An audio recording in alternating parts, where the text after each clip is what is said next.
గ్రామంలో అన్ని మత ప్రచారం బోలో భారత్ మాతా కే మా గ్రామంలో అందరూ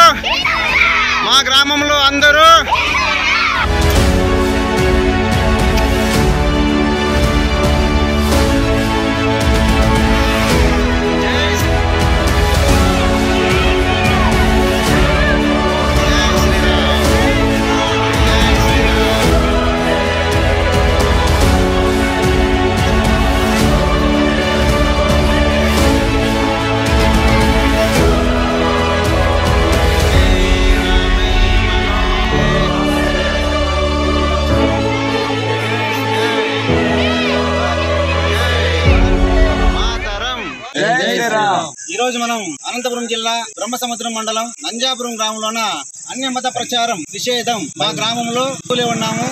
మా గ్రామానికి అన్య మతస్థులు ఎవరైనా కానీ వచ్చి ప్రచారం చేస్తే వాళ్ళ తాట తీస్తామని చెప్పేసి గ్రామస్తులు ఎంతో ఉత్సాహంగా ఈ రోజు అన్య మత ప్రచారం నిషేధం అని చెప్పేసి గ్లోబల్ హిందూ హెరిటేజ్ ఫౌండేషన్ ఆధ్వర్యంలో బోర్డు ఏర్పాటు చేయడం జరిగింది. చాలా సంతోషకరమైన విషయం. ఎందుకంటే ఇలాంటి వాతావరణం ఈ నంజాపురమే కాదు, ప్రతి గ్రామంలోన ప్రతి జిల్లాలోన ఇలాంటి బోర్డులు ఏర్పడాలని చెప్పేసి అన్య మతస్థులు చాలా వరకు తగ్గిపోయి హిందూ భావం కలిగినటువంటి వ్యక్తులు ముందుకు రావాలని కోరుతున్నాం. ఎందుకంటే గతంలో మనం చూసాం సనాతన ధర్మం మంది, మన సనాతన ధర్మంలోన అన్య మతస్థులు వచ్చి మన గ్రామానికి చొచ్చుబడి మన సనాతన ధర్మంలో ఉన్నటువంటి విలువలను పెద్దల సాంప్రదాయాలని దెబ్బతీసేటువంటి పరిస్థితి ఇప్పట్లో ఎక్కువగా వస్తుంది. ఇలాంటి వాతావరణం నెలకొన్నట్ల అందరూ కలిసికట్టుగా ఉంటే మనం ఏదైనా సాధించగలం. అలాంటి వాతావరణము మన నంజాపురం గ్రామంలో ఉన్నటువంటి హిందూ బంధువులందరికీ గ్లోబల్ హిందూ హెరిటేజ్ ఫౌండేషన్ సంస్థ తరఫున ప్రత్యేక ధన్యవాదాలు తెలియజేస్తూ జై శ్రీరామ్.